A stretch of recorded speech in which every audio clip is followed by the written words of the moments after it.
Rabbil alamin wassalatu wassalamu ala asyrofil mursalin sayyidina wa sayyidina wa maulana Muhammadin wa ala alihi wa sahbihi ajma'in. Amma ba'd. Hadirin jamaah itu salam yang dirahmati Allah, marilah panjatkan puji dan syukur kita kepada Allah Subhanahu wa taala yang mana pada kesempatan pagi ini kita masih diberikan nikmat iman, nikmat Islam, nikmat sehat, sehingga kita semua dapat hadir di Masjid Islam sama-sama melaksanakan ibadah salat subuh berjamaah, dan insyaallah kita lanjutkan dengan kajian subuh. Mudah-mudahan niat langkah kita dari rumah ke masjid dan ibadah salat subuh kita dan ibadah-ibadah lainnya selalu diterima Allah Subhanahu wa taala. Amin amin ya rabbal alamin. Selamat dan salam terlupa kita curahkan kepada junjungan kita baginda Nabi Muhammad sallallahu alaihi wasallam, serta keluarganya, para sahabatnya, dan insyaallah kepada kita semua yang senantiasa menjunjung sunnah Rasulullah SAW, semoga mendapatkan syafaat yang mulia nanti. Amin amin ya rabbal alamin. Hadirin jamaah subuh yang dimuliakan Allah Subhanahu wa taala, pada kesempatan kajian subuh pagi ini insyaallah kami sampaikan oleh guru kita Muzaik Abu Sipas PDI, dan insyaallah akan membahas kajian tafsir Al-Quran surah Al-Baqarah ayat 89 dan 90. Pada guru kami persilakan beliau dulu.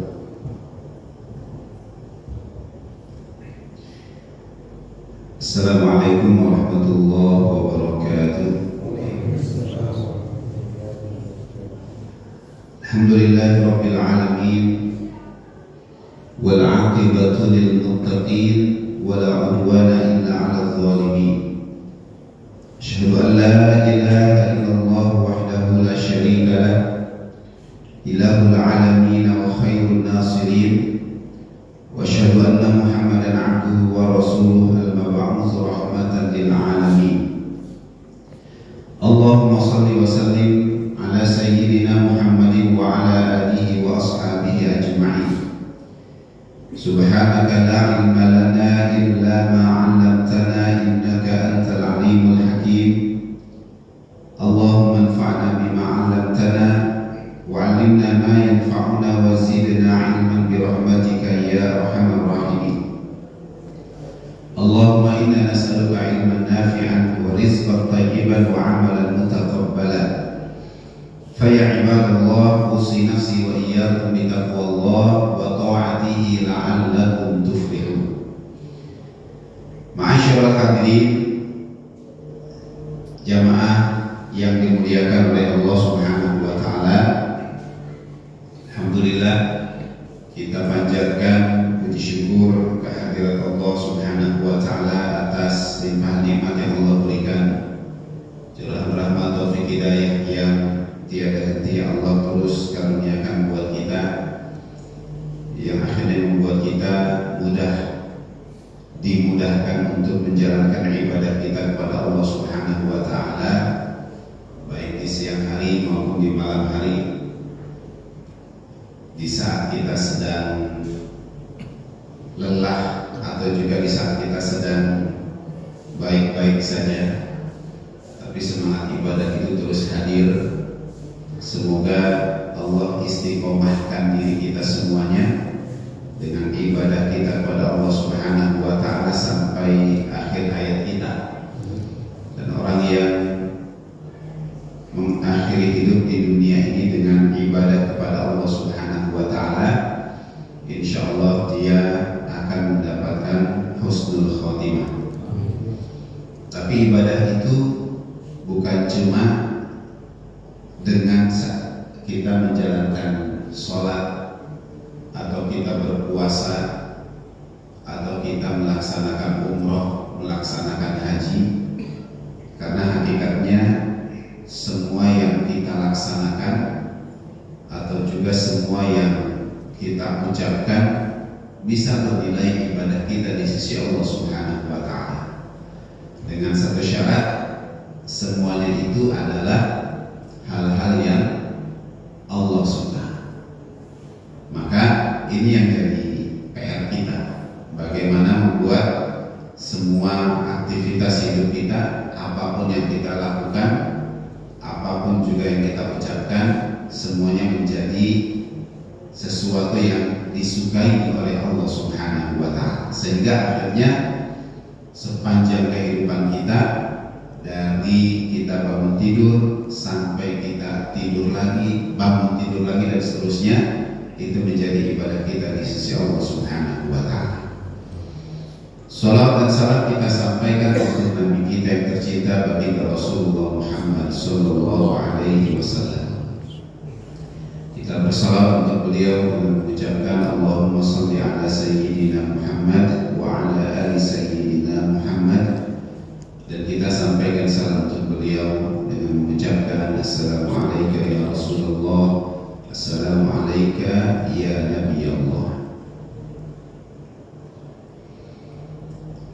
Masyaallah hadirin rahimani wa rahimakumullah. Pagi ini kita akan melanjutkan ke dua ayat surat Al-Baqarah, yaitu ayat 89 dan ayat 90. Allah Subhanahu wa Ta'ala berfirman, A'udzu billahi minasyaitonir rajim. Walamma ja'ahum kitabun min 'indillahi musaddiqun lima ma'ahum wa kanu min qablu yastaftihuna 'alal ladzina kafaru falamma ja'ahum ma 'arafu kafaru bih fala'natullahi 'alal kafirin bi'sa mashtaraw bihi anfusahum an yakfuru bima anzalallah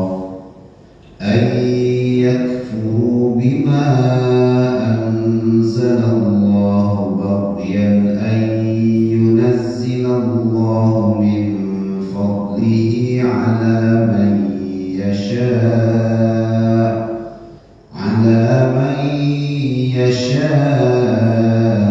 min ibadihi faba'u bighadabin ala ghadab walil kafirina 'adzabun muhin. Walamma, dan setelah, ja'ahum, datang kepada mereka, kitabun min 'indillah,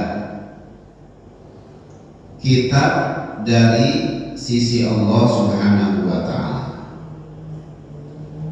musaddiqun, yang membenarkan, lima ma'hum, apa yang ada pada mereka, wa kanu min qablu, padahal sebelumnya mereka itu yastaftihuna, biasa memohon, 'alal ladzina kafaru, kedatangan Nabi, biasa memohon kedatangan Nabi 'alal ladzina kafaru, untuk mendapat kemenangan atas orang-orang kafir. Falamma ja'ahum, setelah datang kepada mereka, ma'arafu, apa yang telah mereka ketahui, kafaru bi, lalu mereka ingkar kepadanya. Fala'natullah, maka laknat Allah lah 'alal kafirin, atas orang-orang yang ingkar itu.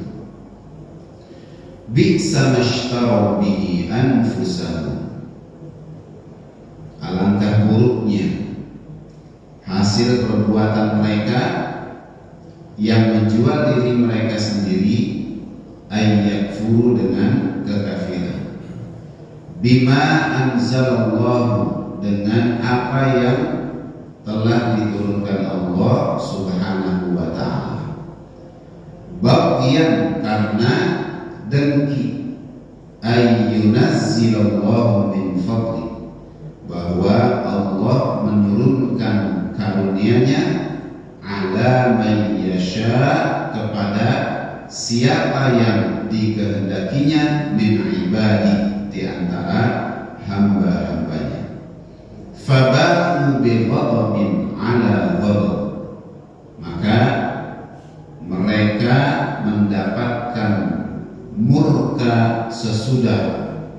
kemurkaan. Walil kafirin, dan untuk orang-orang kafir itu adzabun muhin, siksaan yang menghinakan.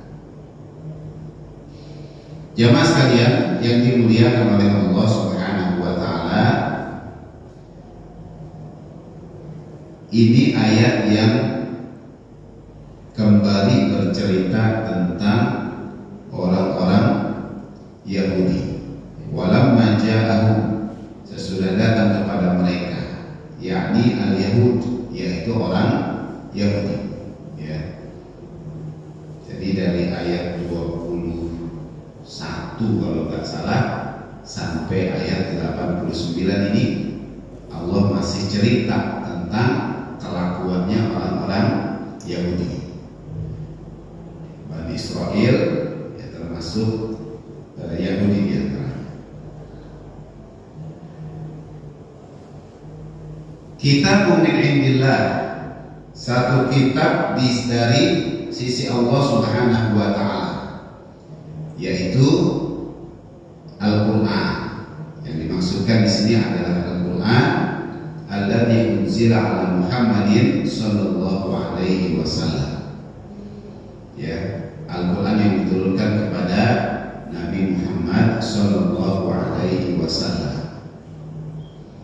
Musaddiqul lima ma'ahu, membenarkan apa yang ada pada mereka. Apa yang ada pada mereka itu adalah Taurat. Itu ada pada mereka. Maka semua yang ada di Taurat dibenarkan oleh Al-Qur'an. Bahkan ditambahkan lagi penjelasan-penjelasan lain di dalam Al-Qur'an. Maka ketika turun Quran ini ada beberapa hal yang perlu mendapatkan perhatian kita. Yang pertama, Al-Quran itu datang membawa kebenaran, ya.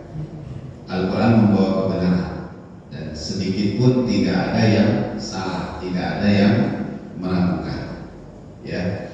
Nah, ini kitab terakhir yang Allah turunkan setelah 3 kitab sebelumnya, dari Zabur, Taurat, dan Injil. Maka terakhir Allah turunkan Al-Quran.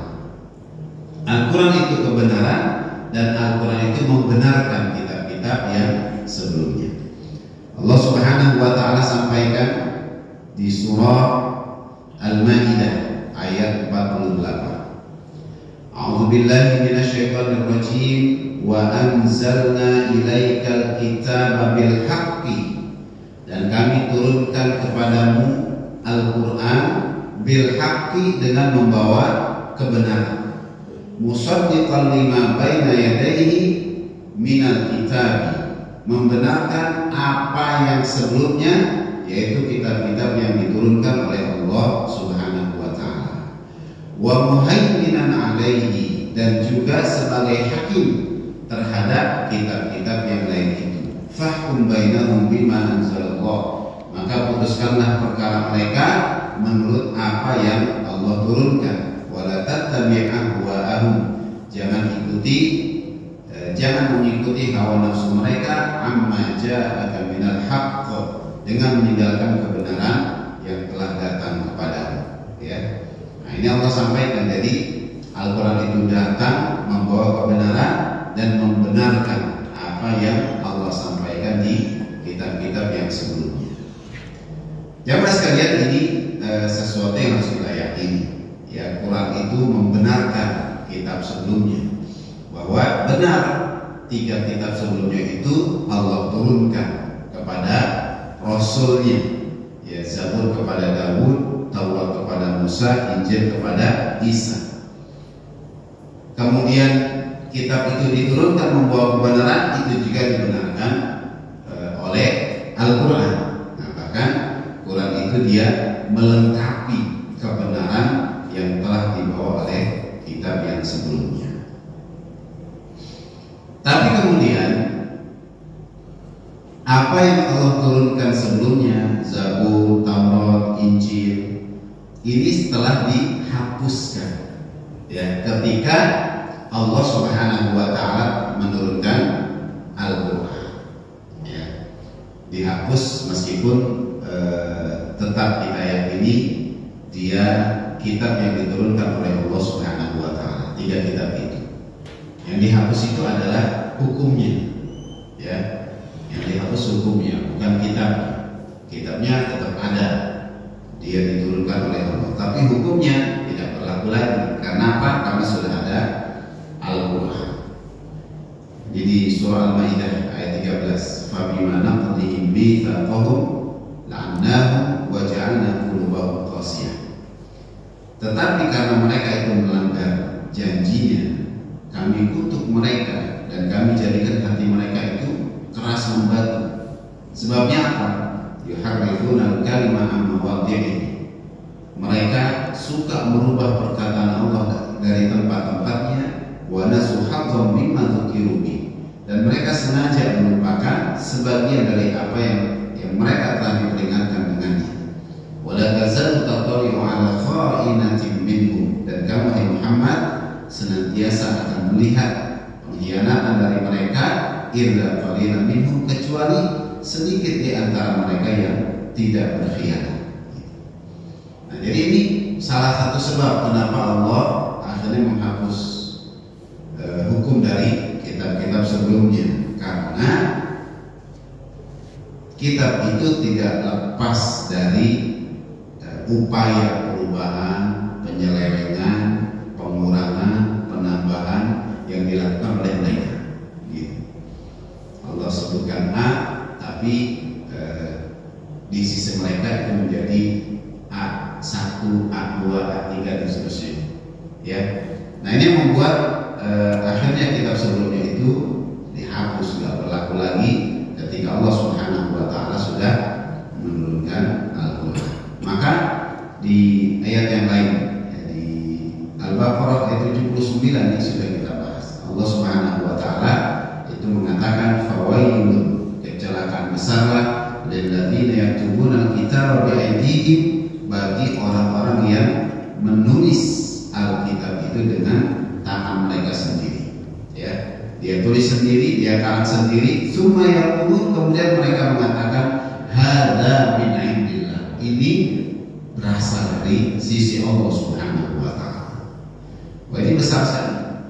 Ya, jangankan dari Allah, ini peringatan juga buat kita. Kalau ada ucapan yang bukan berasal dari Nabi Muhammad, dari Rasul, kemudian kita sandarkan kepada Rasul, ini Rasulullah, ini hadis Rasul, ini ucapan Rasul, padahal bukan, kan? Maka kata Rasulullah SAW, dia telah menyiapkan tempat duduknya dari neraka. Ya, jadi kalau hadis-hadis palsu itu, ini harus mutlak kita tinggalkan, nggak boleh kita jadikan sebagai alasan, ya, sebagai dalil. Karena ini bukan ucapan Nabi, bukan ucapan Rasul. Tapi terus kita dibilang ini berasal dari Rasul, maka orang-orang yang seperti itu disebut telah menyiapkan tempat duduknya itu dari neraka. Nah, kalau ucapan Nabi saja dapat ancaman seperti itu, apalagi kalau firman Allah Subhanahu wa Ta'ala. Ini karangan dia, tapi kemudian disandarkan hadza min indillah, ini berasal dari Allah Subhanahu wa Ta'ala. Ini orang yang akan mendapatkan kecelakaan besar, ya, di sisi Allah Subhanahu. Yang kedua, dan ini menguatkan apa yang disampaikan oleh Nabi SAW dalam sebuah keterangan, dalam sebuah riwayat yang menceritakan Nabi pernah marah besar kepada Umar bin Khattab radhiyallahu anhu ketika Umar itu sedang melihat-lihat lembaran Taurat, padahal sudah ada Al-Quran yang diturunkan oleh Allah Subhanahu. Fi syakkin anta ya Ibn al-Khattab, apakah di dalam hatimu itu ada keraguan wahai Ibn al-Khattab? Alam ati biha bayda'a naqiyah, apakah dalam Taurat Nabi Musa itu terdapat ajaran yang masih putih bersih?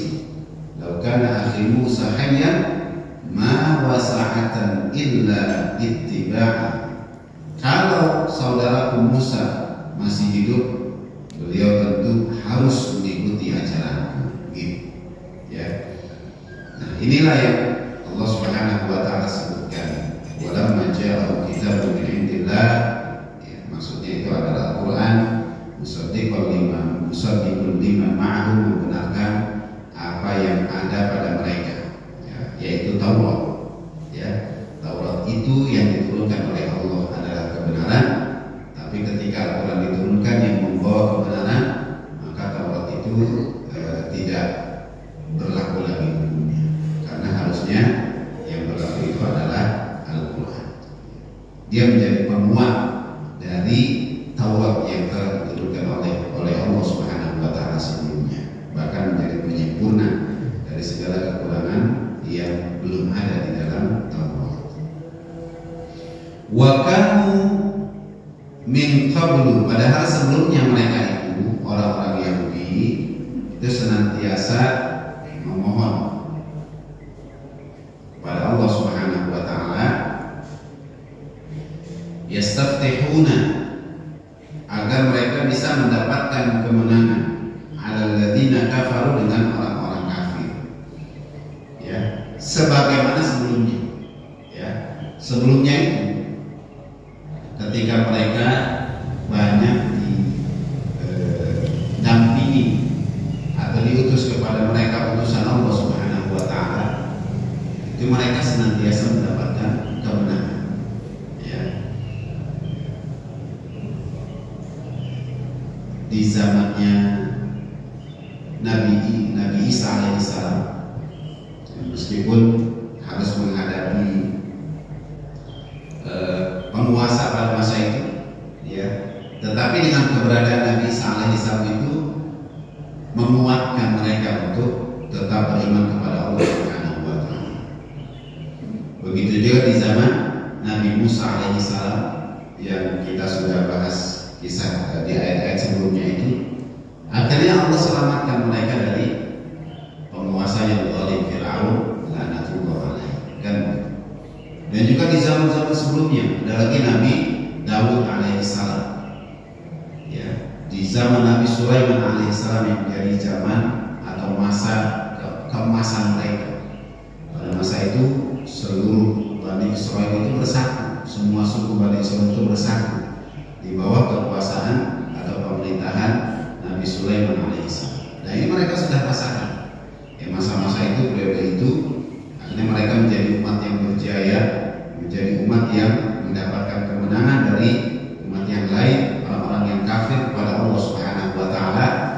Nah, ketika era Nabi Isa berakhir, ya, kemudian setelah itu tidak ada lagi atau belum ada lagi rasul yang diutus oleh Allah Subhanahu wa taala.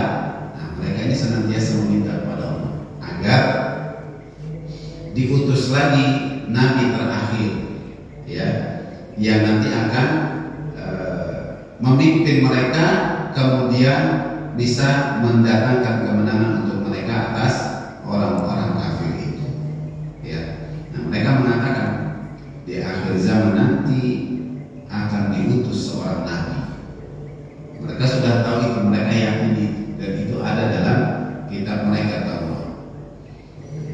Bersama kami, bersamanya kami akan mengalahkan kalian seperti dahulu kami mengalahkan kaum 'Ad, kaum Iram, dan lain sebagainya. Gitu. Mereka sudah sangat yakin dengan itu, dan mereka menunggu-nunggu itu. Ya, ya, di dalam Taurat mereka temukan, dalam Injil juga mereka temukan itu. Ya. Tetapi ketika waktunya tiba, ya, Nabi yang terakhir yang dijanjikan oleh Allah Subhanahu wa taala diutus, falamma ja'ahu ma'arafu kafaru.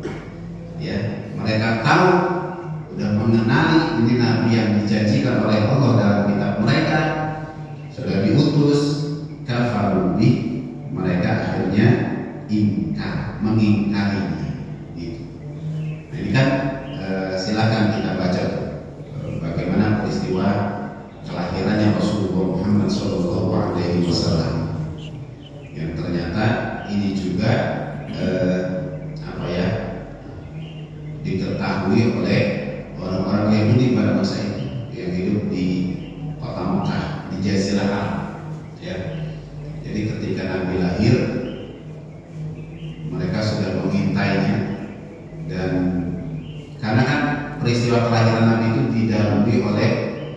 peristiwa-peristiwa alam yang terjadi, dan ini mereka saksikan semua, ya, menjadi berita di Jazirah Arab pada saat itu. Ada api yang disembah oleh kaum Majusi padam akhirnya. Kemudian ada istana Kisra juga roboh. Kemudian ada cahaya yang memancar terang sekali yang bisa dilihat disaksikan oleh banyak orang. Nah, ini mereka ketahui tanda-tanda itu, dan berdasarkan petunjuk yang ada dalam kitab mereka meyakini telah tiba saatnya Nabi terakhir yang Allah janjikan itu sudah datang, dia sudah dilahirkan. Maka mereka mencari tahu di Mekah itu mana bayi yang baru dilahirkan. Nah, ketemulah dengan rumahnya Aminah, bunda Rasulullah Shallallahu Alaihi Wasallam. Ya, mereka berusaha diculik Rasulullah yang masih baik pada masa itu. Kenapa? Karena ternyata yang dijadikan oleh Allah itu bukan berasal dari garis keturunan mereka, tapi dari garis keturunan bangsa Arab, ya, Ismail alaihissalam, ya, bukan dari Ishak alaihissalam, ya, sebagai leluhur mereka. Jadi ketika datang kafaru bih, mereka ingkar kepadanya. Ini diriwayatkan Muhammad bin Ishaq dari Qatadah Al-Ansari dan yang lainnya, kaum Ansor dan kaum Yahudi yang merupakan tetangga dekat yang hidup di kota yang sama, yaitu Yathrib. Dan ini dikatakan, ini kisah tentang mereka ayat ini, yaitu tentang kaum Ansor dan Yahudi. Setelah datang kepada mereka Al-Quran dari sisi Allah dan seterusnya, dikatakan bahwa dahulu kami pernah mengalahkan mereka pada zaman jahiliyah. Kami saat itu masih musyrik, sedangkan mereka ahlul kitab. Gitu. Jadi beda antara musyrik dengan ahlul kitab. Ya, musyrik itu penyembah berhala, ya, penyembah berhala. Dan menurut orang Yahudi sampai hari ini itu ada seorang rabi, ya, ulama mereka yang mengatakan selain mereka, selain orang Yahudi, umat yang lain itu adalah penyembah berhala. Umat Nasrani penyembah berhala, Hindu, Buddha, semuanya penyembah berhala, kecuali mereka. Ya, mereka adalah penyembah Tuhan, ya, bukan penyembah berhala. Itu musyrik, ya, sebagai kaum pagan, ya, yang menyembah berhala, menyembah patung. Sedangkan mereka itu adalah ahlul kitab. Ahlul kitab itu orang yang beriman kepada kitab Allah Subhanahu wa taala ketika diturunkan. Nah, kemudian mereka mengatakan kelak akan muncul nabi yang diutus dan kami akan mengikutinya. Lalu bersamanya kami akan mengalahkan kalian sebagaimana kami mengalahkan kaum Ad dan Iram. Ini yang terjadi yang Allah Subhanahu wa taala kabarkan. Ya, ternyata ketika Nabi Rasul itu telah diutus, mereka justru ingkar sejak kelahirannya. Ya, apalagi nanti ketika diutus, betul-betul diangkat menjadi Rasul. Kemudian Rasulullah itu berdakwah, ya, kepada orang Mekah, berdakwah juga kepada masyarakat Arab. Justru mereka yang tampil menjadi penghalangnya. Ya, keingkarannya itu sangat jelas. Dan dalam setiap peristiwa episode kehidupan Rasulullah SAW, orang-orang Yahudi itu tampil menjadi penghalang, bahkan menjadi pengkhianatnya. Ya, di peristiwa perang ketika sudah hijrah ke Madinah, ke Yathrib, ya, di Yathrib itu ada 3 perkampungan Yahudi yang besar, Bani Nadir, Bani Qainuqa, dan Bani Quraidah, gitu kan? Maka mereka itu gak senang dengan kedatangan Nabi, gak senang, ya, karena ada salah satu tokoh di antara mereka yang hampir saja akan menjadi pemimpin, ya, di kalangan orang-orang Yathrib pada masa itu, tapi Tapi dengan kedatangan Nabi akhirnya harapan itu hilang, lenyap. Karena akhirnya Rasulullah diangkat menjadi pemimpin mereka. Itu semakin kuat kedengkiannya kepada Rasulullah SAW. Di perang Uhud terbukti, ya, orang-orang Yahudi itu bersama dengan orang-orang munafikin, ya, itu sebagian disersi keluar dari barisan pasukan kaum muslimin. Ya, kalaupun ada yang ikut berperang, yaitu memang karena ada kepentingan mereka sendiri. Salah satunya adalah mereka nggak mau dikatakan sebagai orang yang berkhianat terhadap perjanjian mereka dengan Rasulullah Muhammad SAW. Di perang Ahzab, orang Yahudi itu yang kemudian menjadi jelas-jelas terjadi pembangkangan pengkhianatan, karena mereka meskipun ada perjanjian dengan Rasulullah, mereka juga kemudian mengadakan perjanjian dengan pasukan sekutu. Ya, kalian menyerang dari luar, kami akan menyerang dari dalam. Begitu. Ya, itu perang Ahzab. Jadi sudah terbukti pengkhianatan mereka sebagai tanda keingkaran mereka kepada Rasulullah SAW. Maka tidak ada lain yang Allah janjikan atas mereka, fala'natullahi 'alal kafirin, kecuali laknat Allah atas orang-orang yang ingkar itu. Jamaah sekalian yang dimuliakan oleh Allah, ayat berikutnya ayat 90. Bi'sa mashtaraw bihi anfusahum, alangkah buruknya hasil perbuatan mereka yang menjual dirinya sendiri. Imam Mujahid mengatakan orang-orang Yahudi itu menjual kebenaran dengan kebatilan, serta menyembunyikan apa yang dibawa oleh Muhammad dan tidak mau enggan untuk menjelaskannya. Ya, ini perniagaan mereka. Jadi mereka menjual kebenaran diganti dengan kebatilan. Ya, kebenaran yang Allah turunkan yaitu Rasulullah Muhammad, kemudian juga dengan Quran, apa yang mereka menolak diganti dengan kebatilan. Apa yang dibawa oleh Nabi kemudian mereka sembunyikan. Nah, sedangkan kita orang beriman, ya, kalau kita itu juga melakukan perniagaan dengan Allah Subhanahu wa Ta'ala. Dari surah Taubah Allah Subhanahu wa Ta'ala sebutkan, Innallaha ashtara minal mu'minin, sesungguhnya Allah itu melakukan transaksi jual beli dengan orang-orang yang beriman.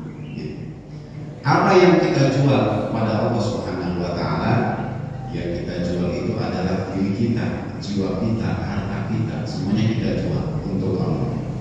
Ya, nah saat kita menjual semua yang kita miliki untuk Allah itu, bayarannya dengan apa? Ya, bayarannya itu adalah dengan syurga.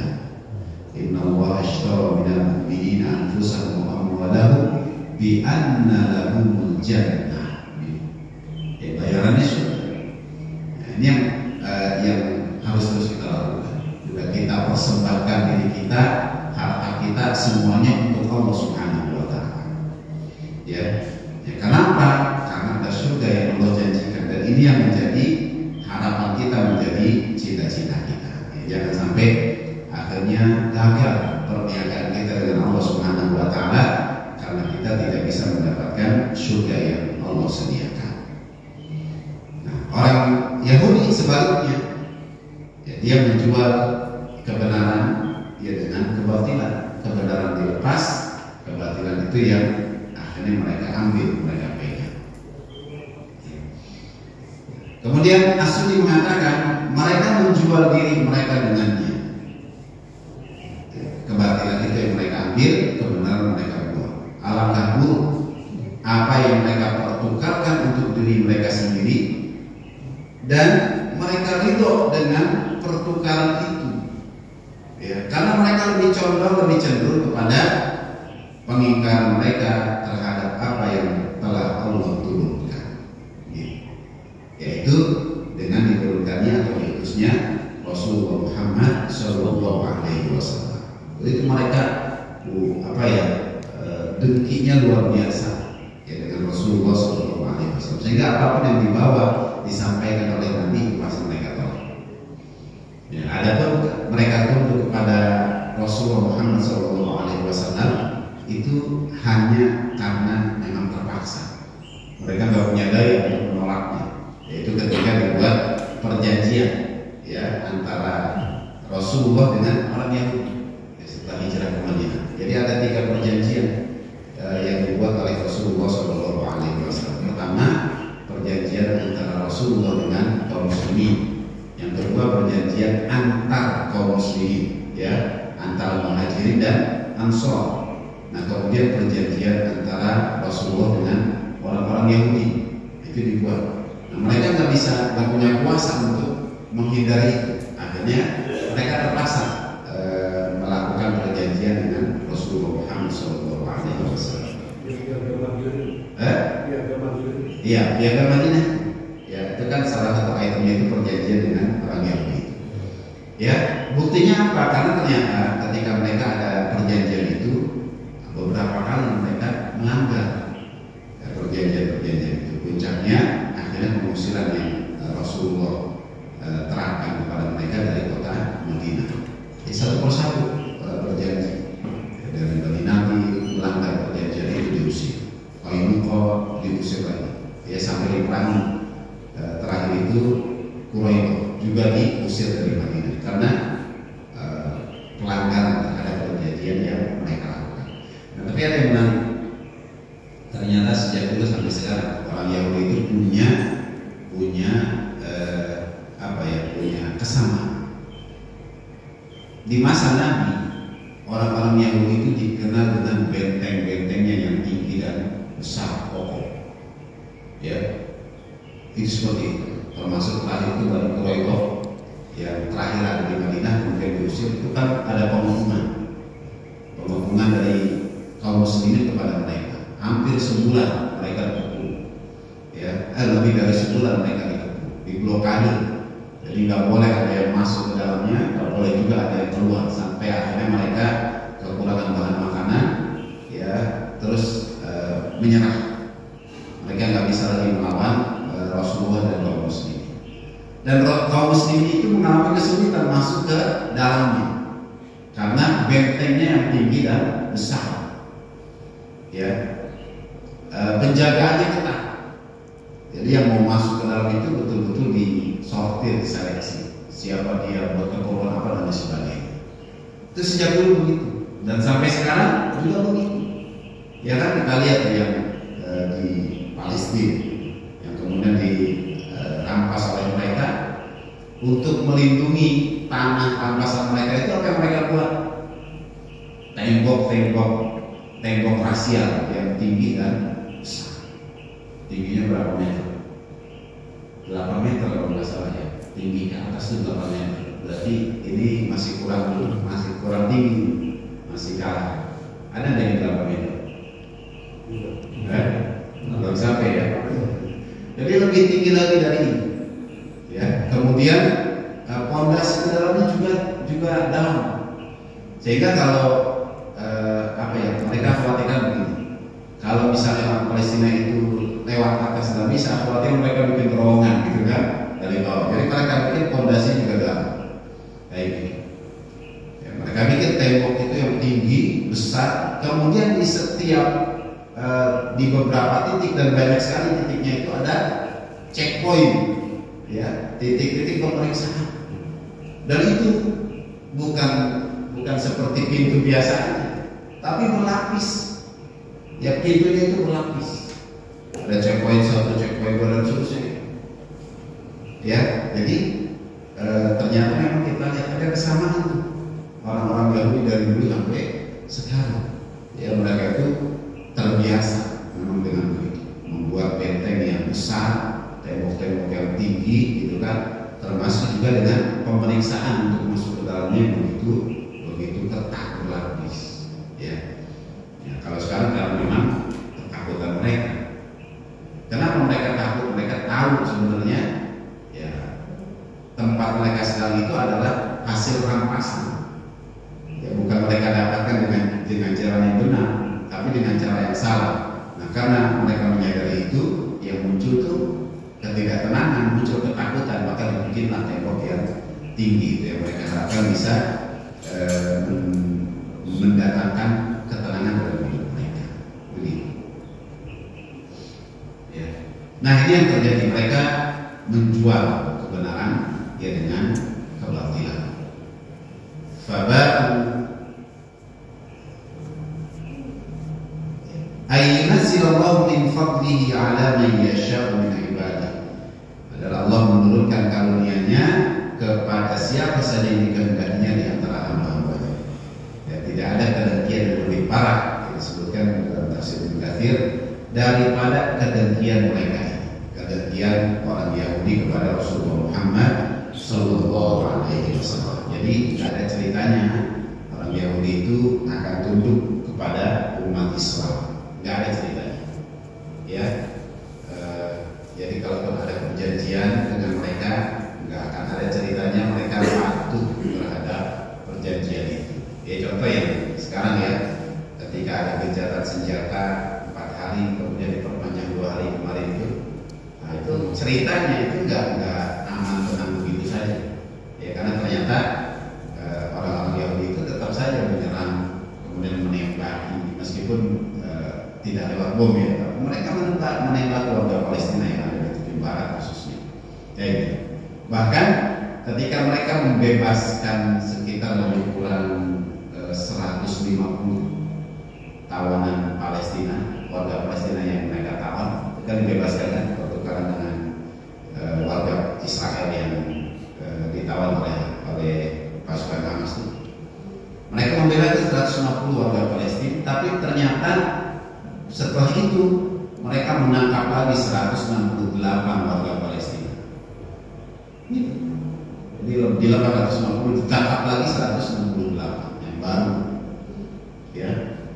Dan Indonesia sekarang melihat apa yang terjadi dengan tahanan Palestina dan apa yang terjadi dengan tahanan Israel. Dunia melihat ada kontradiksi yang begitu jelas. Ya.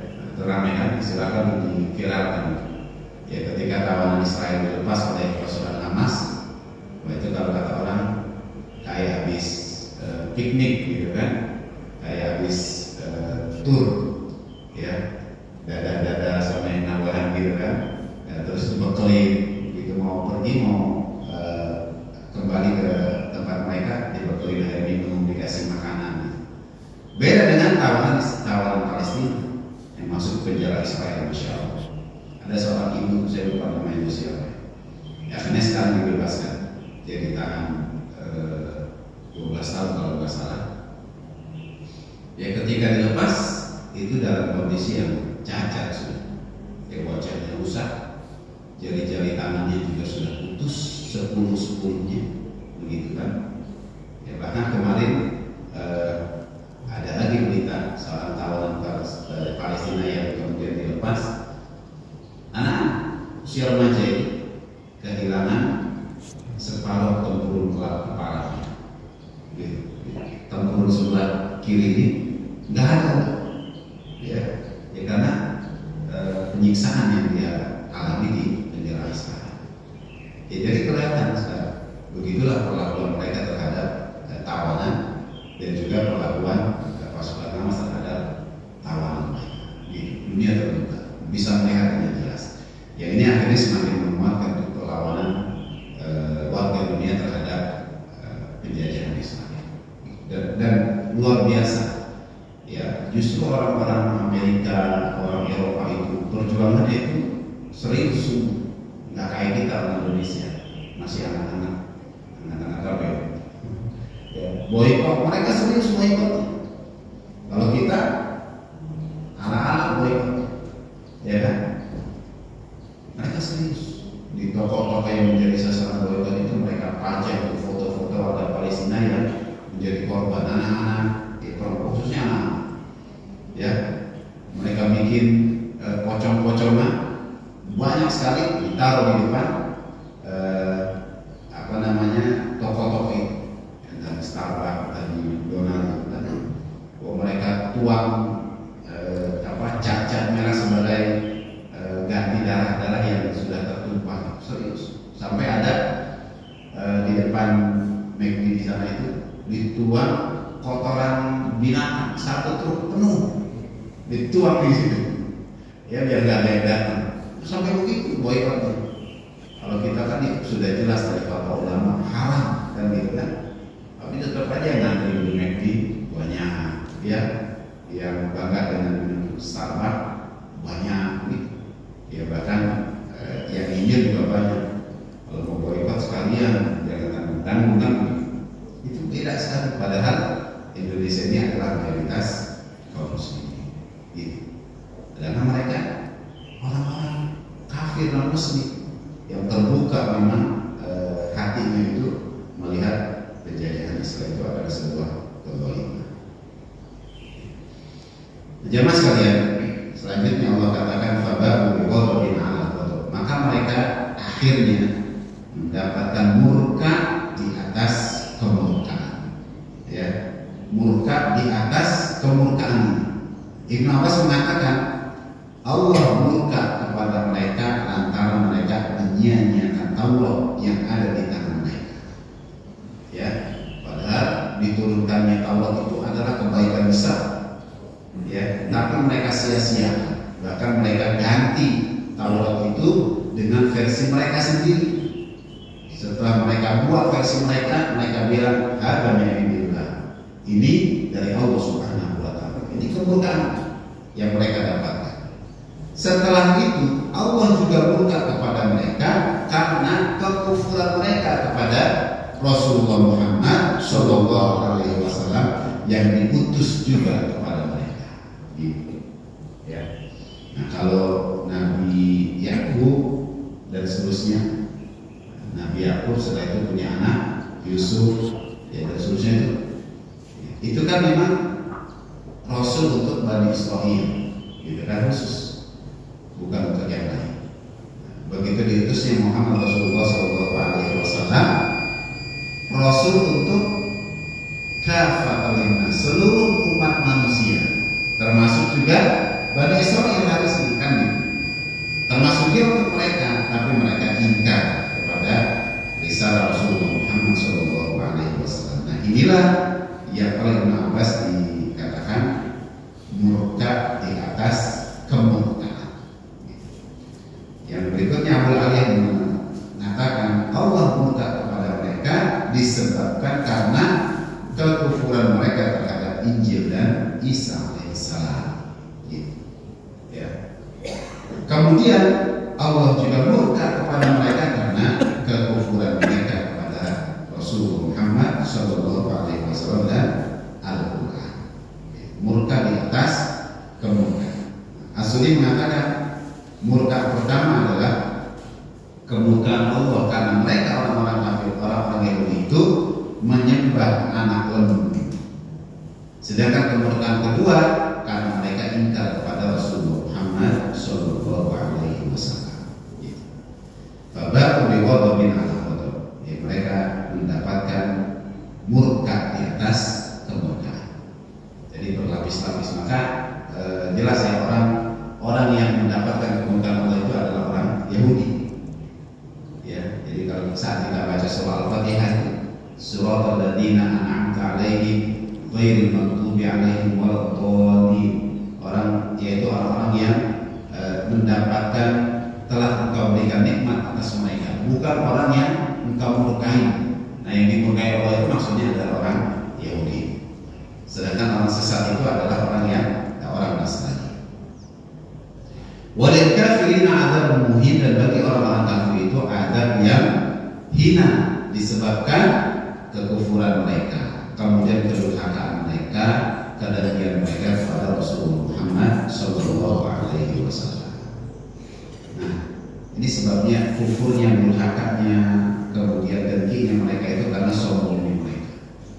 Mereka masih beranggapan, orang-orang Yahudi itu sampai sekarang masih beranggapan mereka adalah ras manusia terbaik di atas muka bumi ini. Sampai sekarang. Dan kita jangan ikut dengan keyakinan mereka. Orang Yahudi itu ras terbaik enggak. Ya, negara Yahudi itu negara terhebat enggak. Ya, pasukan Yahudi pasukan paling hebat enggak. Ternyata kan baru ketahuan. Ternyata mereka pakai papers gitu kan. Ya, kenapa? Takut ketemu dengan tentara Palestina, tentara Hamas itu.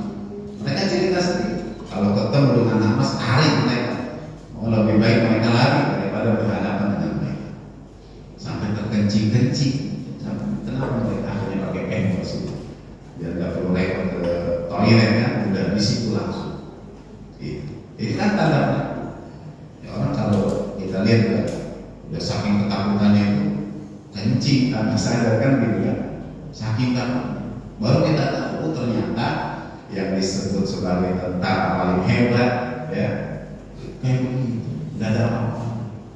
Tentara Ahmad itu ceritanya, kami itu sudah latihan mati-matian menghadapi Israel, latihan mempersiapkan diri dengan sebaik-baiknya.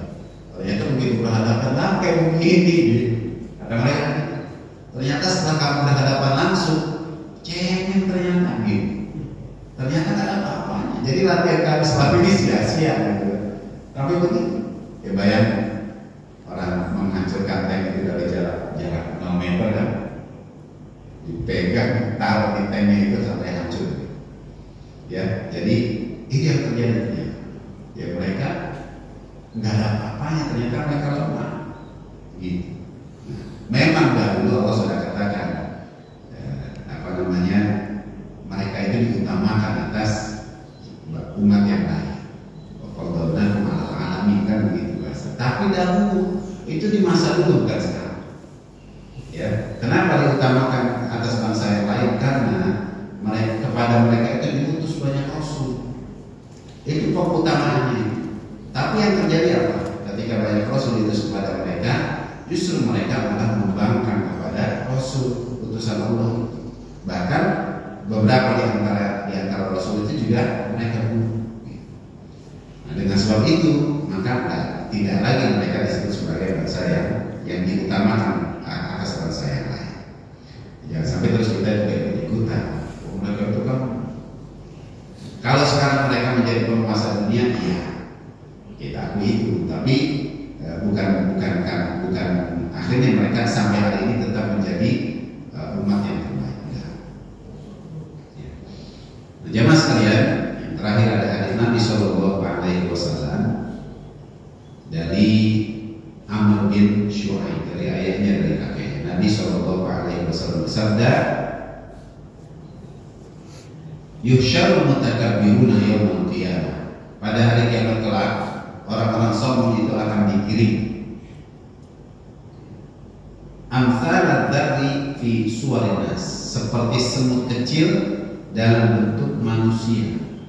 Ya'luhum kullu syai'in minas sigar, yang tertutupi oleh segala sesuatu yang kecil. Hatta yadkhulu sijnan fi jahannam, sampai akhirnya mereka masuk ke dalam penjara di neraka jahanam. Yuqalu lahu bulas, yang disebut sebagai bulas, penjara di dalam neraka jahanam, bulas. Ta'luhum narul aniyah, mereka diliputi oleh api dari segala macam api.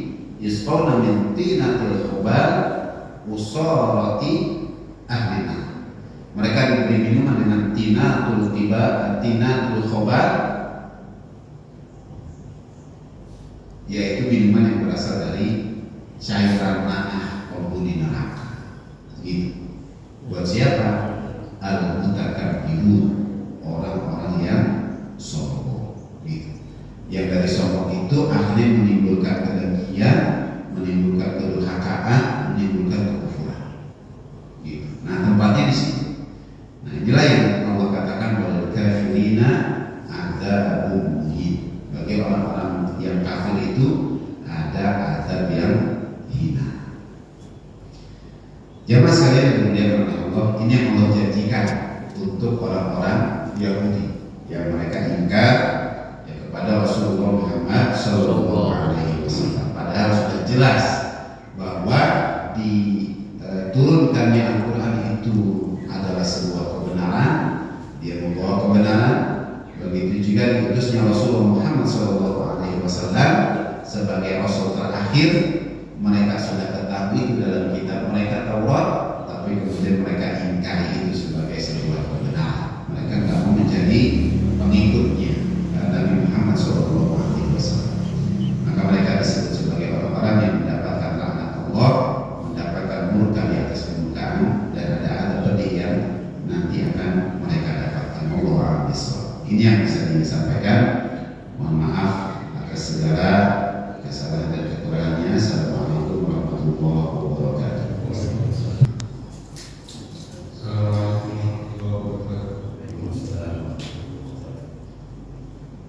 Tadi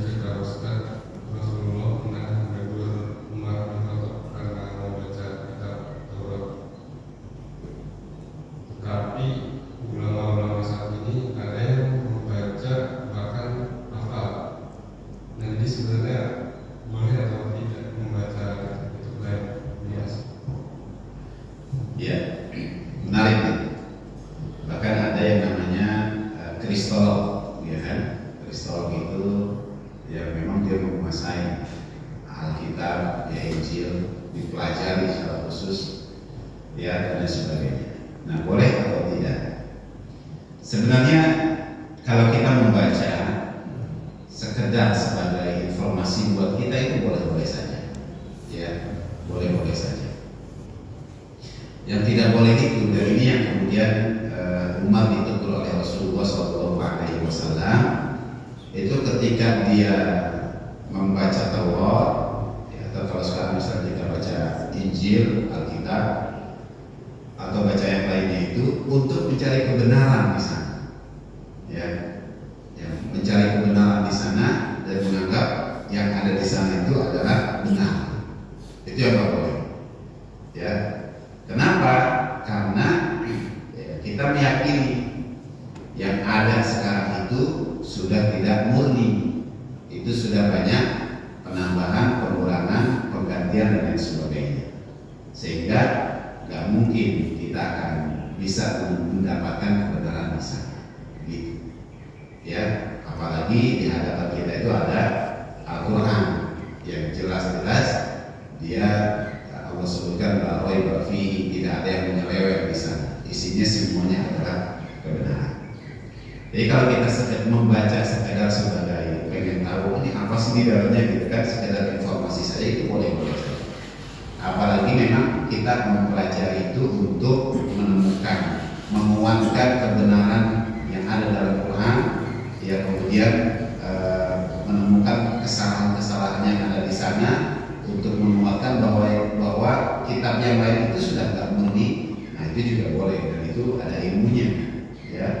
Itu kristologi, ilmu mempelajari tentang agama Kristen atau juga tentang agama yang lain, juga ada ilmunya sendiri. Kayak gitu.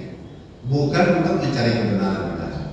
Gitu. Nah ada kemarin artis muslimah kalau nggak salah ya, kayaknya muslimah yang saya tahu, dia share di akun medsosnya itu ketika sampai nangis membaca satu ayat dalam kitab Mazmur, gitu kan, dibaca sampai nangis. Kalau ayah dan ibu meninggalkan, jangan lupa Tuhan akan datang kepada, Tuhan tidak akan pernah meninggalkan, gitu, sampai nangis, gitu. Ya, nah kalau yang seperti ini kan nggak boleh sebenarnya, ya. Kalau sekedar kita pengen tahu, nggak apa-apa. Tapi kalau akhirnya jadi pegangan kita ya, apalagi jelas kita muslimah, ya, karena sudah ada Quran. Umar saja yang keimanannya keren, luar biasa, sampai setan takut sama Umar gitu kan, diomelin sama Nabi, apalagi kita, ya.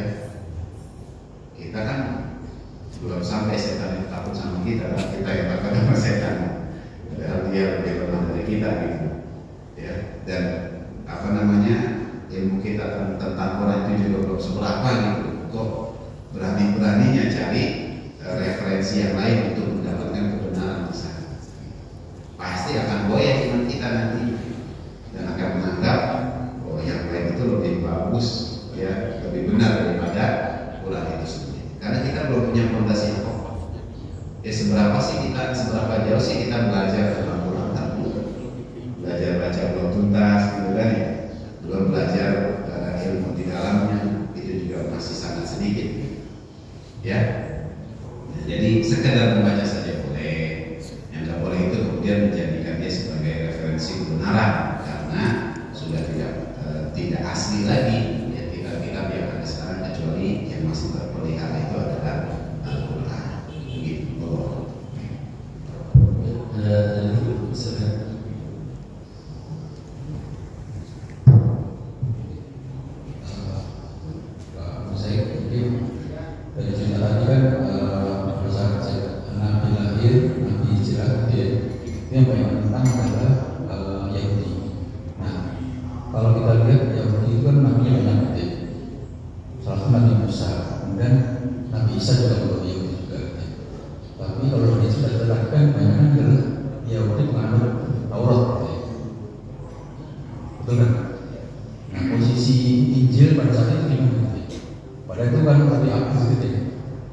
Kitabnya, jadi biasanya baru gitu ya.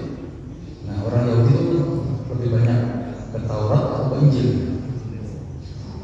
Iya. Baik, itu sesuai dengan zamannya, sesuai dengan masanya. Di masanya Nabi Musa ya Taurat yang jadi pegangan mereka. Di masanya Nabi Musa ya Injil yang jadi pegangan mereka. Gitu ya. Bahkan Injil itu kan juga untuk melengkapi ya Taurat yang diturunkan sebelumnya. Tapi kok kesannya kan gitu, kesannya kayaknya kalau bicara orang Yahudi itu Taurat yang identiknya, padahal juga Injil, bahkan Zabur juga buat mereka. Zabur juga buat Nabi Israel. Kenapa Taurat yang lebih familiar, yang lebih sering disebut? Karena di masa Nabi Musa itu yang apa ya? Yang kalau bahasanya yang periode mereka di masa Nabi Musa itu yang begitu terkenang buat mereka, gitu ya. Perjuangannya panjang, ya, dan upaya mereka itu buat menjaga identitas sebagai Bani Israel itu juga luar biasa, gitu. Ya, kan banyak ceritanya kan dari mereka dibawa dari kekuasaan Firaun sampai mereka menyelamatkan diri, menyeberangi Laut Merah, ya terus disuruh hijrah ke Palestina, gitu kan, Baitul Maqdis, ya, sampai mereka akhirnya tiba di Baitul Maqdis. Itu ceritanya banyak. Tapi cerita di masanya Nabi Musa, di masanya Nabi Isa itu sedikit, ya, dan mereka itu tidak terlalu lama hidup di masanya Nabi Musa, di masanya Nabi Isa dibandingkan dengan masanya Nabi Musa alaihissalam. Begitu. Mereka tiba di Palestina, di Baitul Maqdis itu disuruh masuk, nggak mau.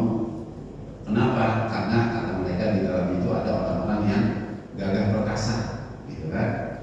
Kita perangi mereka dulu, nggak mau. Kata mereka, wahai Musa, pergilah engkau berperang bersama Tuhanmu, kami duduk-duduk saja di sini. Nanti kalau kamu sudah menang, baru kami ikut kamu. Kan gitu kan mereka. Begitu akhirnya mereka bisa masuk Baitul Maqdis, disuruh masuk ruk'an sujada, nggak mau juga. Mereka malah membokongi Baitul Maqdis itu kan. Mereka masuk melewati gerbang itu dengan membokongi dan segala macamnya. Nah, jadi memang episode kehidupan mereka itu lebih panjang, lebih melekat. Ya, termasuk ketika mereka ada yang berubah menjadi terang, gitu kan, itu maksudnya. Nah, ini yang membuat mereka itu sangat dekat dengan Taurat, gitu kan, yang sampai akhirnya sekarang itu pun ya mereka sering menyebut Taurat itu sebagai perjanjian lama. Taurat itu perjanjian lama, Injil itu perjanjian baru. Begitu.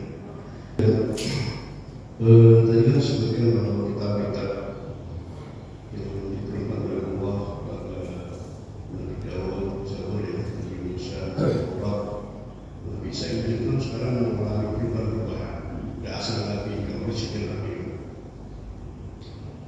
Yang original dari Al-Quran, karena Allah berjanji, Inna nahnu nazzalna dzikra wa inna lahu lahafidhun. Jadi Al-Quran akan terjaga oleh Allah sampai akhir zaman. Nah, apakah Allah sudah berjanji pada kitab-kitab tersebut, kitab-kitab sebelumnya akan dijaga oleh Allah juga dari kemurniannya, dijaga kemurniannya dari kepalsuan atau upaya-upaya untuk merubah dari umat-umat tersebut? Itu yang pertama. Yang kedua tentang tadi tersebut adanya hadis yang palsu, ya, untuk kita nggak boleh mengamalkannya. Dan memang kalau kita kaji dari ilmu-ilmu yang belajar tentang hadis itu memang banyak juga hadis palsu itu.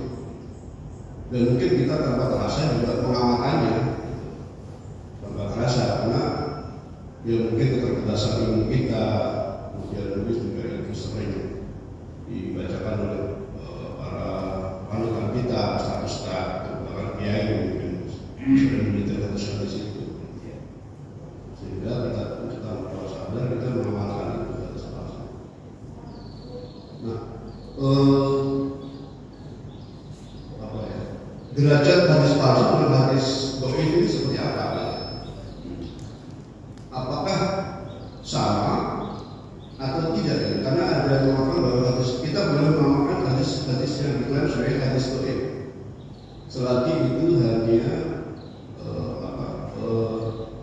masalah tentang apa muamalat ya, selain masalah ibadah akidah ya, itu kita nggak boleh. Tapi kalau yang berurusan dengan hal-hal tentang muamalah kita boleh mengamalkan gitu ya. Kemudian yang ketiga tentang dua jam aja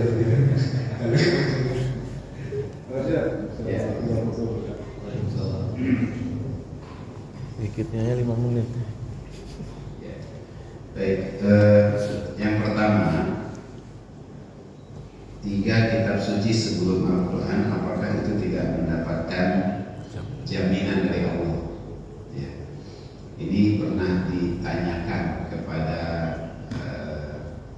Mufti Mesir pada masa itu, ya, Syekh Ali Jum'ah, dan dia memberikan penjelasannya. Apa beliau bilang pertama ini? Kenapa tidak ada jaminan kitab yang lain itu jaminan akan dijaga, dipelihara oleh Allah Subhanahu wa Ta'ala? Karena kan Allah tahu periode kenabian itu belum selesai, gitu ya. Jadi dengan diutusnya Nabi Isa ini belum selesai, masih ada satu lagi sebagai penutup Khatamul Anbiya wal Mursalin, Rasulullah Muhammad. Jadi ketika Injil sudah diturunkan, ini masih ada Quran yang belum diturunkan, gitu. Sebagai kitab terakhir yang nanti akan melengkapi kitab sebelumnya, gitu. Nah, sedangkan kitab Zabur, Taurat, Injil itu hanya khusus untuk satu bangsa tertentu, satu kaum tertentu, Bani Israel saja.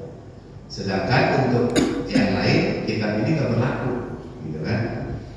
Buat orang Romawi tidak berlaku, buat orang Yunani tidak berlaku, karena berlakunya hanya untuk Bani Israel. Jadi nggak ada hukum buat selain. Nggak ada hukum buat yang lain, itu hanya untuk Bani Israel. Artinya mereka selain yang nggak beriman itu, artinya mereka kafir nih. Iya. Kafir selain orang Yahudi. Nabi, Pak. Adanya Nah Nabi. itu nanti pengadilannya gimana tuh? Apakah mereka nanti pasti masuk surga? Selain orang Yahudi saat itu? Itu nanti ada Rasul terakhir itu. Di masa itu sudah meninggal dulu. Iya. Berat. Kalau sebelumnya itu kan disebutnya sebagai ahlul kitab. Ya. Jadi kalau misalnya sebelum masa Rasul, mereka yang beriman kepada kitab yang diturunkan oleh Allah, kemudian berpegang dengan ajaran Nabi Rasul yang diutus di masa itu, mereka selamat, gitu kan? Tapi ya, kaum Yahudi itu kitab itu. Iya, oh enggak.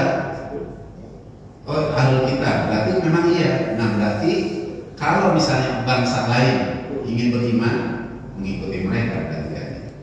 Termasuk ini. Bani Israel itu dahulu itu Muslim, bukan orang Yahudi, bukan agamanya itu bukan Yahudi, Muslim. Ketika mereka beriman kepada Nabi Musa, beriman kepada Taurat, beriman kepada Nabi Isa, beriman kepada Injil, maka mereka Muslim. Gitu ya. Serah diri kan? Nah, mereka Muslim.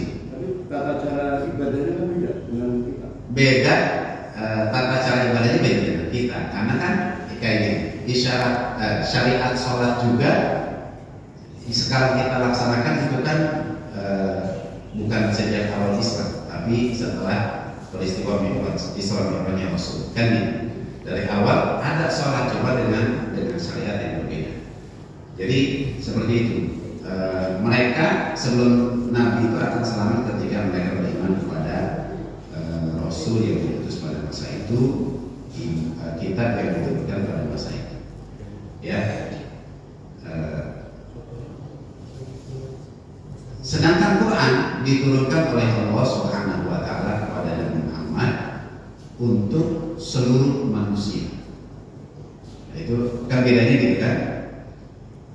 Jadi karena dia berlaku untuk seluruh manusia sampai akhir zaman, nah disitulah Allah kemudian bersumpah, berjanji, inna nahnu nazzalna dzikra wa inna lahu lahafidz. Itu pertama. Yang kedua, Syekh Jum'ah itu mengatakan mereka Bani Israel itu juga sudah diminta untuk menjaga memelihara kitab sucinya sebagaimana yang diturunkan Allah. Tapi mereka gagal. Gitu. Mereka gagal. Kenapa gagal? Ya itu terbukti dengan adanya penambahan, pengurangan, perubahan, gitu. Ternyata itu yang mereka lakukan. Maka mereka gagal. Sudah diminta juga tapi mereka tidak berhasil. Gitu. Nah, Quran diminta juga untuk dijaga dan itu terbukti. Ya apalagi memang Allah sudah berjanji untuk menjaga. Jadi bahasa kitab lain itu ini dites dulu nih, mereka disuruh jaga bisa enggak? Ya ternyata nggak berhasil gagal. Maka begitu diturunkan Quran, Allah ini sebagai kitab terakhir, Rasulnya juga Rasul terakhir. Nah, Allah kuatkan dengan mengatakan Inna nahnu nazzalna dzikra wa inna lahu lahafidz. Kami yang akan menjaga, Allah yang akan menjaga. Nah, umat Islam diminta juga menjaga Quran. Berhasil gitu kan dengan cara apa? Banyak dari para penghafal Quran yang mereka bukan sekedar hafal, tapi memang mungkin hafalannya itu terjaga, terpelihara, kemudian juga memahami Quran itu dengan baik seperti yang Allah inginkan. Gitu. Nah, kenapa bisa berhasil? Ya karena memang dibantu juga pertolongan Allah Subhanahu wa Ta'ala, gitu ya. Dan apakah ini berarti penambahan pengurangan Quran itu nggak ada? Ada, tetap ada kan gitu kan? Ada yang berusaha nambahin, mengurangi, kemudian merubah hatinya ada juga. Tapi gagal. Kenapa? Karena penghafal penjaga Quran dari kalangan manusia itu juga sudah banyak orang-orang yang beriman dan Allah juga sudah menjaminkan itu. Ya, ada yang merubah. Ini penghafal Quran itu ketika baca ini gitu kan, aneh nih, cari yang betul. Wah ini. Baru saat itu nggak ada kenapa tahun lalu nggak ada ya, kalaupun ada, tapi banyak juga yang terus akhirnya merubah. Jadi ketika ada yang ngafalin, yang ini menentang enggak begitu gitu kan, ternyata hasil perubahan mereka itu mereka jadikan acuan. Gitu. Nah ini yang dijelaskan oleh Syekh Ali Jum'ah. Jadi itulah kenapa Quran itu sampai disebutkan oleh Allah, kami yang menjaga langsung. Allah sendiri yang jaga. Allah yang jaga. Yang kedua tentang hadis dhaif, hadis palsu. Ya kan hadis itu ada 4 derajat ya kan. Yang pertama hadis sahih, yang kedua hadis hasan, ketiga dhaif, keempat maudhu.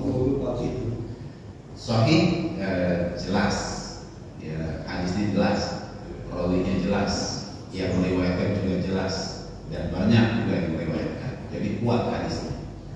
Hasan jelas, ya kemudian cuma yang meriwayatkan nggak banyak. Nah, perawinya itu nggak terlalu banyak. Dhaif, perawinya diragukan. Apa yang diragukan? Jangan banyak. Satu aja ada perawi yang diragukan, dhaif dia. Sanadnya juga. Iya, sanadnya juga. Perawi hadis itu pas sembarangan. Kalau bahasanya gini, bahasa kita sekarang ketahuan aja dia nongkrong di warteg, udah. Bahasanya gitu ya, nongkrong di warteg itu kan menjadi sebab ini diragukan ini sebagai perawi hadis. Gitu. Yang nipu ayam tuh. Nipu ayam. Masih makan tapi mau ditangkap. Jadi dhaif. Nipu ayam. Bahasanya nipu ayam ya. Pengen nangkap ayam susah nih, kasih makan dulu gitu. Itu dhaif. Itu udah ketahuan begitu dhaif. Dia diragukan. Dia meriwayatkan hadis. Jadi banyak sebab hadis itu menjadi dhaif itu dari sanadnya, kemudian dari ada orang yang hafalannya nggak kuat, itu diragukan hadis yang diriwayatkan dia. Jadi hadis dhaif. Nah, oleh ulama itu dijelaskan hadis dhaif ini ya meskipun ada ikhtilaf juga ya. Ada ikhtilaf. Untuk urusan akidah itu sepakat nggak boleh dijadikan sebagai hujah, sebagai hujah. Tapi urusan muamalah boleh. Silakan. Urusan muamalah, interaksi dengan sama manusia itu boleh dijadikan sebagai landasan kita. Tapi itu bukan jumhur ya? Bukan jumhur. Ya, sebagian. Tapi gitu, terus dikatakan kalau kemudian hadis dhaif itu yang meriwayatkannya itu banyak, ya. Ada beberapa yang meriwayatkan, nggak kemudian banyak banget kan. Ada beberapa, ada riwayat ini, riwayat itu segala macamnya, maka dia derajatnya itu naik menjadi hadis hasan, tapi hasan dari ini, ya, bukan hasan doang, tapi hasan dari ini. Awalnya hadis dhaif, tapi perawinya banyak, ya, maka dia menjadi hadis hasan dari ini. Gitu. Nah ini boleh terus dijadikan sebagai landasan kita melakukan sesuatu, gitu. Ya, tapi bukan dalam urusan akidah, hanya dalam urusan muamalah. Hadis maudu seperti apa? Mutlak nggak boleh dijadikan sebagai hujah, nggak boleh. Palsu, namanya palsu, ya kan? Hati-hati. Nah ini dahulu itu ada satu kitab yang biasa dibaca oleh masyarakat kita. Sampai sekarang juga mungkin masih. Tapi oleh para ulama itu disebutkan banyak hadis palsunya. Ya, kita apa itu? Durratun Nasih. Ya, itu dulu termasuk saya juga baca gitu. Kalau baca kita lihat kan dulu. Ya, terkenal di masyarakat kita, terkenal Durratun Nasih. Diajarkan juga di masjid-masjid, gitu kan. Tapi banyak hadis maudu'nya, gitu kan. Akhirnya banyak orang yang jadi salah sikap ketika merujuk kepada hadis itu. Ya, misalnya dalam urusan sholat itu banyak yang juga salah sikap. Imam sholat, ya, disebutkan misalnya, ya, saya lupa misalnya, kita bisa cari nanti. Ya, yang berhak jadi imam sholat itu sampai disebutkan misalnya, nggak tahu ini besarnya, versi besarnya sendiri atau bagaimana, Allah alam. Itu yang sudah menikah, ya, sudah menikah. Jadi bacanya bagus, hafalannya banyak, gitu kan, mengerti agama. Tapi kalau masih bujang, belum boleh, belum boleh. Nah ini kalau ada yang udah nikah, yang lebih boleh, gitu. Ada yang sebutkan. Ada lagi yang menyebutkan yang lebih gampang, gitu. Kan, repot banget, gitu. Ya, jadi kalau hadis Nabi kan nggak begitu, kan nggak ada tuh klausul sudah menikah terus lebih ganteng, nggak ada, gitu ya. Entah ini mungkin versi usahanya sendiri.